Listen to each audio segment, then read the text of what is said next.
Back then, I was young and stupid, and it is the... Wait, where did my fireplace go?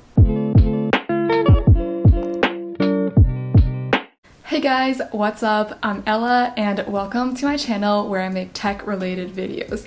So today we're going to be talking about some past purchases that I have made. I have made some really good purchases, but I've also made some very questionable ones. So in today's video, I'm going to be telling you guys 5 of the worst tech purchases that I've ever made in my entire life so far that I hope to never ever make again. And I'm actually going to tell them to you guys in order. So I'm gonna start from the most worst tech purchase to the least worst. So that means that in just a second, I'm going to tell you guys the absolute worst tech purchase that I've ever made ever in my entire life up to this point, and I sincerely hope I never make this kind of mistake again. Try to guess what this is going to be. It might be a little bit shocking.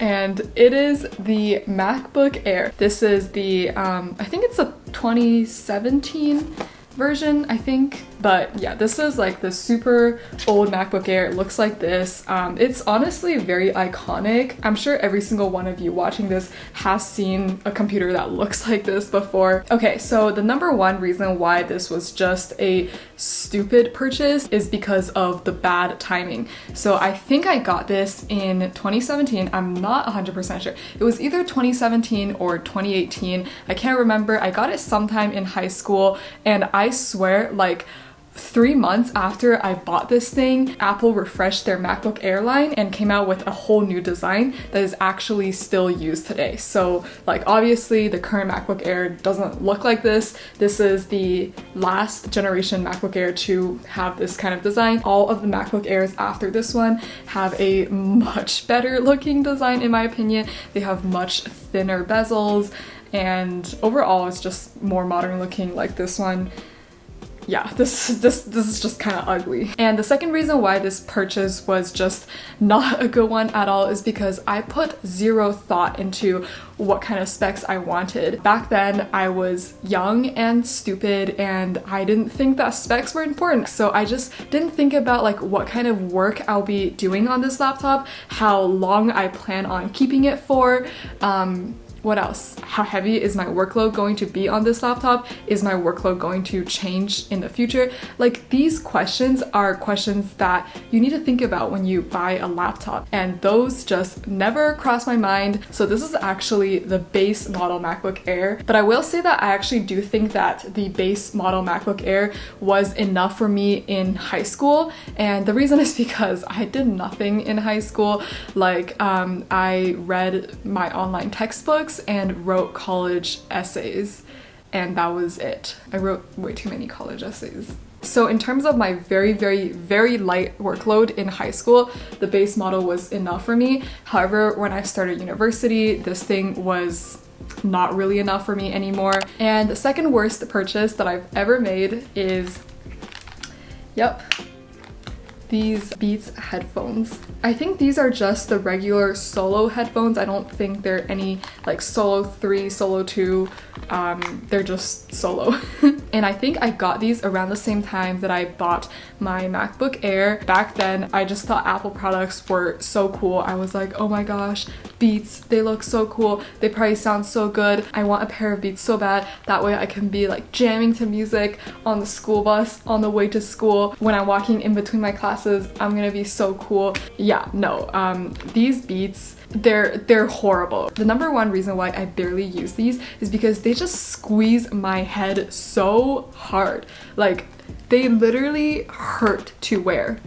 And I don't even have like a normally big head. Like I think my head is pretty average size, but like these just like squeeze my head so hard, and there were so many times when like I would get a slight headache after wearing these for a prolonged period. That's the number one reason why I hate these. Just like they're so uncomfortable to wear and they don't sound great. Like I thought Beats would sound amazing, my music would sound so good, chef's kiss quality. No, they're very average. So yeah, just bad purchase. Okay, and the third bad purchase. Okay, this one like isn't that bad. Like it's reasonable. It's not like my MacBook Air where I just made a stupid choice and didn't think about what I was buying. I did think about what I was buying for this one, but it still wasn't a wise decision. And it is the 6th generation regular iPad. Okay, let me tell you guys a little backstory of why I decided to get this iPad, and it's because I fell down a rabbit hole of digital note-taking. So this was back in like 2017, 2018, somewhere around that time. Like right now, digital note-taking is pretty popular, but back then, like 2 to 3 years ago, it was really new, it was really novel, it was like innovative. At that time, nobody around me took their notes digitally. Everyone was the traditional pen and paper. So when I first started seeing like videos on YouTube of digital note-taking, I just thought it was the coolest thing ever, and I became obsessed with it. I was like, I need to try this out for myself. So then I started looking into buying an iPad, and at that time I believe the iPad Pro already existed. It was out, but the iPad Pro is, well, expensive. And so I didn't want to like straight up buy an iPad Pro. What if I don't like digital note-taking? What if like my teachers at my high school don't want me to digital note-take? I just kind of thought about the potential problems. So then I decided that the iPad Pro was like too big of a risk, I guess. If I don't end up using my iPad to take notes digitally, then I would have like wasted $800 on an iPad Pro. Instead, I should test it out on the cheaper budget iPad.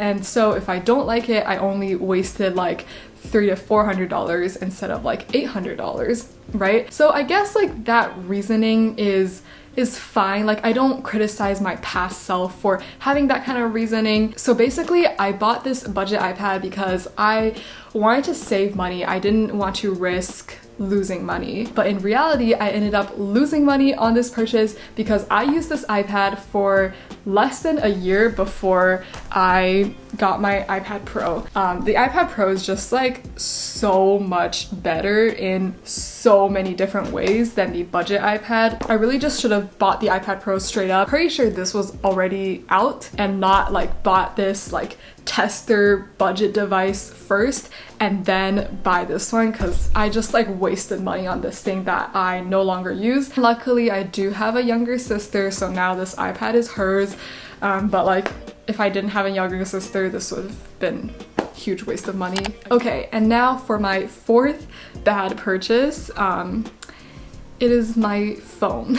So this phone is the Huawei P30 phone. It is not the P30 Pro. I'm fine with this phone, like I don't hate it, but definitely for my next phone, I am not going to buy from Huawei again. And the reason is because there are just some weird compatibility issues. Like for example, if I want to transfer photos from my phone to my computer, I have to do it through this like special app that Huawei made. I can't just plug my phone into my laptop and transfer files that way. And every single time I have to like enter in a code. It's just like 3 extra unnecessary steps every single time, and it's kind of annoying. So that's just like one instance of like weird compatibility issues. And the second reason is because there's no Google Assistant. There is a smart assistant built into this phone. It's popped up a couple of times. I can't remember what it's called, but it speaks Chinese and I don't know if I can change it to English or not. I haven't investigated. And I actually got this phone pretty recently. I got it in the summer of 2019, and the reason why I got this is because that summer I had traveled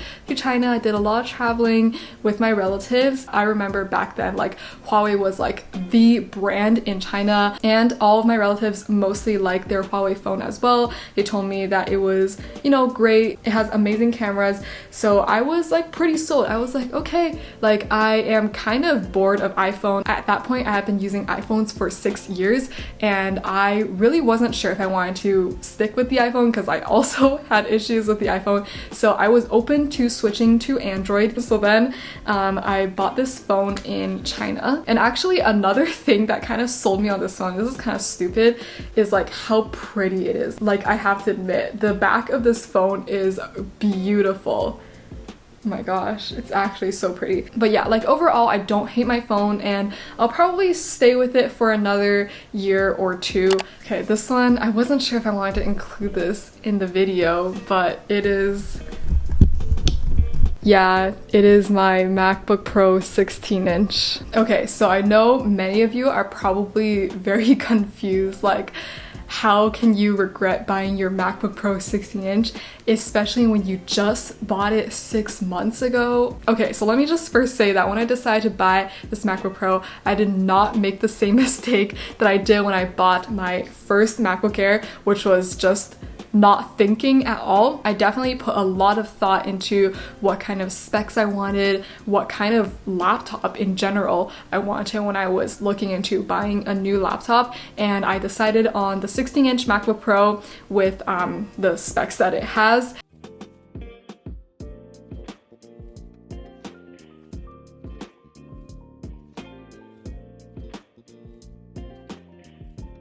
If you like this video, please give it a thumbs up. And I have some links in the description that you can check out as well. I have a link to a Chrome extension that I made, my Twitch channel, and also my Instagram. So if you want to get to know me better, then feel free to check out the links in the description. I will be back soon with more tech-related videos, so I will see you soon in another one of my videos. Bye!